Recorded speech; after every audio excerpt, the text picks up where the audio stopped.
Entonces, si uno se pone a mirar el contexto de la situación, en particular de las Provincias Unidas del Río de la Plata, ¿no?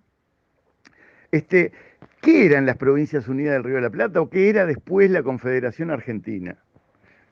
Sea de la época de Rosas o de la época de Urquiza. Este, no eran como lo que llamaríamos hoy un Estado, un aparato burocrático. Las Provincias Unidas eran básicamente una delegación. Y lo mismo la Confederación Argentina, era la delegación de una función en un gobernador puntual, que era en el caso de Dorrego, en el caso de Rosa, fue el gobierno de Buenos Aires, que recibía y ejercía por delegación de las demás provincias las relaciones exteriores y eventualmente la guerra. Pero no había absolutamente ningún aparato burocrático. Es decir, hoy en día el Mercosur tiene más burocracia de la que tenían las Provincias Unidas o la Confederación Argentina durante todos los años que existió. Este, entonces, no había propiamente un Estado. Los estados eran las provincias que funcionaban como estados independientes, salvo por la cuestión de las relaciones exteriores, que además también tenían sus cuestiones, porque digamos, cuando un Estado soberano, que era una provincia en aquel momento, hacía una delegación de una función, la hacía a condición de que el gobernador que ejercía esa delegación la ejerciera en función de los intereses de la provincia. Pero si en un momento el gobernador no estaba actuando de acuerdo a los intereses de la provincia, se le retiraba la delegación.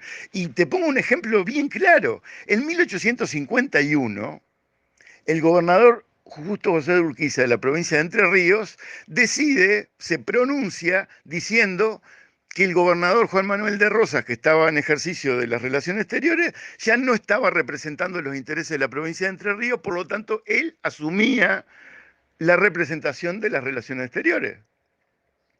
Y en función de ese pronunciamiento de Urquiza de 1851, la provincia de Entre Ríos firma con el Estado Oriental del Uruguay y con el Imperio de Brasil un tratado de asistencia recíproca, de ofensiva-defensiva, un tratado de amistad, digamos, como se llamaba en aquella época. A los pocos meses se firma otro tratado similar donde ingresa, además de Entre Ríos, la provincia de Corrientes. Y esos tratados son los que sirven después para derrocar a Rosa en la batalla de Caseros, ¿no? Pero que además esos tratados mantienen su vigencia posterior, porque cuando Brasil, a pedido de Venancio Flores, manda un batallón, un ejército a ocupar el Uruguay en 1855, lo hace en el marco del Tratado de Amistad que se había firmado en 1851, con la provincia de Entre Ríos y con la provincia de Corrientes, que funcionaban como estados independientes. Y no estamos hablando de 1810 ni 1820, estamos hablando de 1851, 56, ¿no?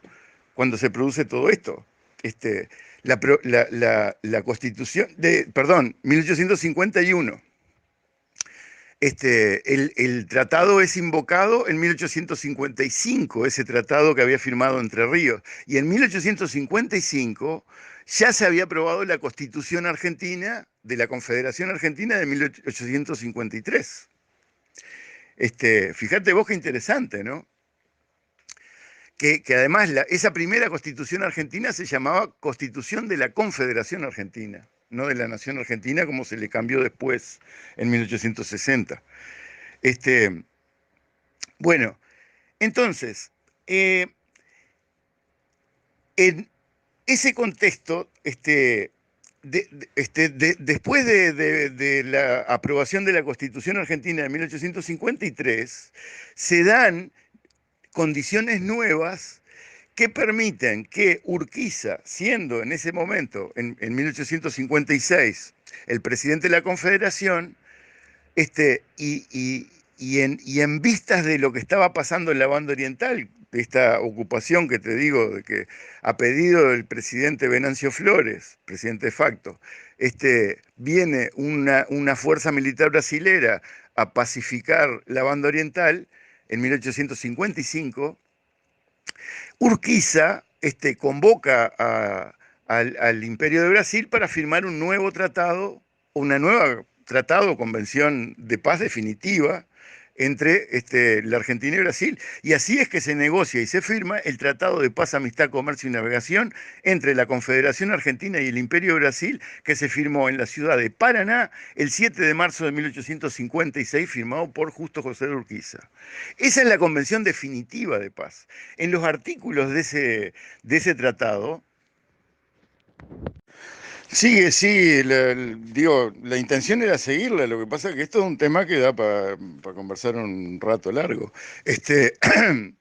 Guillermo Vázquez Franco es un historiador que si lo googleás te aparecen un montón de videos porque es muy mediático. Él cada 2 por 3 está en la televisión uruguaya, lo llevan los canales para hablar de distintas fechas patrias y él tiene una postura mitrista. Entonces, el tema es que desde la postura que tiene él, es muy engañoso porque, digamos, es un unitario que parte del supuesto mitrista de que la nación, de la gran nación argentina es preexistente, existía desde la época de los dinosaurios, y que además estaba prefigurada por la geografía, este, y bueno, y que nosotros formamos parte de esa gran nación argentina desde tiempos inmemoriales, pero que es una nación que no reconoce, digamos, autonomismos internos, no reconoce caudillismos, no reconoce nada. Es decir, es una nación que vendría a ser el Imperio de Buenos Aires, básicamente. Porque, digamos, la concepción unitaria es esa, es porteñocéntrica, digamos. Buenos Aires es el París de la cuenca del Río de la Plata y de todo lo que hay, de lo que era el virreinato del Río de la Plata, ¿no? Pero digamos, si vos lees, o cualquiera de los oyentes lee, lo que fue el debate de Leandro Alem por el tema de la capitalidad de Buenos Aires en 1880, ahí te vas a enterar de muchos de los argumentos que se manejaban para el tema de la capitalidad de Buenos Aires, uno de los cuales era ese que te acabo de decir: si un gran imperio necesita una gran ciudad capital, que sea como París, Londres y Madrid y Moscú y yo qué sé, todas las ciudades y Roma, todas las grandes ciudades. Y Artigas, por otro lado, le decía al general Paz cuando lo fue a visitar, este, que, que el gran motivo de su pelea contra Buenos Aires era justamente el hecho de que los porteños se creían que eran la Roma del virreinato y mandaban sus procónsules a gobernar por todo el país. Y ese fue el gran tema. Este, en definitiva, ¿no? Es decir, el rol de Buenos Aires o la supremacía de Buenos Aires en función de que el rey de España le había designado capital de un gobierno colonial. Este, ese fue el gran problema que hubo desde los tiempos de Artigas en adelante. Y Vázquez Franco está, digamos, se adhiere a esa teoría porteñocéntrica de la gran Roma imperial del Virreinato del Río de la Plata, creado por el rey de España. O sea, como que el rey de España tenía la prerrogativa divina de crear naciones a su gusto, ¿no? Bueno, sigo. Los artículos de ese tratado, los primeros 4 artículos, son muy importantes y te los paso a leer textualmente porque realmente vale la pena. Es una convención de la que nadie habla, un tratado de la que nadie habla y es fundamental. Te diría que es fundacional para el Uruguay, porque es la convención definitiva de paz. Paso a leerte. Artículo 1 dice: habrá perfecta paz y firme y sincera amistad entre la Confederación Argentina y sus ciudadanos y su majestad el emperador de Brasil y sus sucesores y súbditos en todas sus posesiones y territorios respectivos. Artículo 2. Cada una de las dos partes contratantes se compromete a no apoyar directa ni indirectamente la segregación de porción alguna de los territorios de la otra, ni la creación en ellos de gobiernos independientes en desconocimiento de la autoridad soberana y legítima respectiva. Artículo 3. Las dos altas partes contratantes confirman y ratifican la declaración contenida en el artículo primero de la Convención Preliminar de Paz, celebrada entre Brasil y la República Argentina a 27 días del mes de agosto de 1828, así como confirman y ratifican la obligación de defender la independencia e integridad de la República Oriental del Uruguay, de conformidad con el artículo 3 de la misma convención preliminar y según lo estipulado ulteriormente por el gobierno de dicha república. Artículo 4. Se considerará atacada la independencia e integridad del Estado Oriental del Uruguay en los casos que ulteriormente se acordasen en concurrencia con su gobierno y desde luego y terminantemente en el caso de conquista declarada y cuando alguna nación extranjera pretendiese mudar la forma de su gobierno o designar o imponer la persona o personas que hayan de gobernarle. Bueno, este tratado es fundamental para entender el proceso, porque si vos te quedas solamente con la Convención Preliminar de Paz, podés estar hablando de la independencia sí o no, de aquí a la eternidad. Pero digamos, si hubo una convención definitiva de paz, entonces punto final al tema. Argentina y Brasil ya firmaron un tratado entre sí, entre ellos, para dar por solucionado el tema, para dar por cerrado el tema. Y eso es de 1856. Entonces, este tratado entre Argentina y Brasil fue ratificado el 23 de junio de 1856 y el 25 de junio se hizo el canje de ratificaciones. Poco después, el 20 de noviembre de 1856, se producen las exequias de José Gervasio Artigas en Montevideo. Y en la lápida, en el monolito que le ponen en el cementerio central, le pusieron la inscripción fundador de la nacionalidad oriental. Entonces, vos podés decir, hasta ese momento de repente no había independencia o nacionalidad.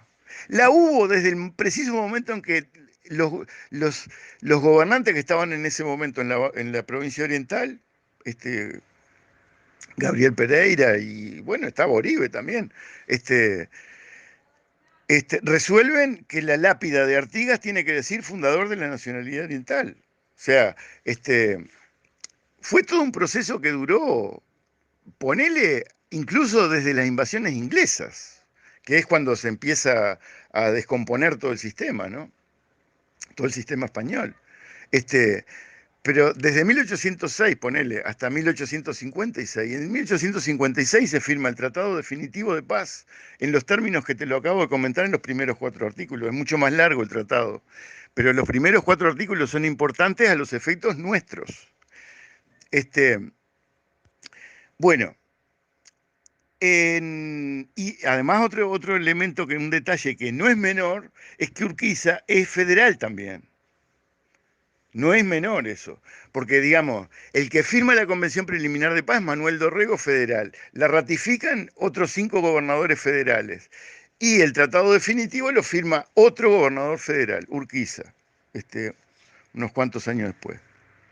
Bueno, con respecto al tema de las fiestas patrias que te estaba comentando al principio, en 1834 hubo una primera ley donde la fecha más importante era el 4 de octubre, el día de la ratificación de la Convención Preliminar de Paz, que se festejaba porque obviamente había sido un triunfo.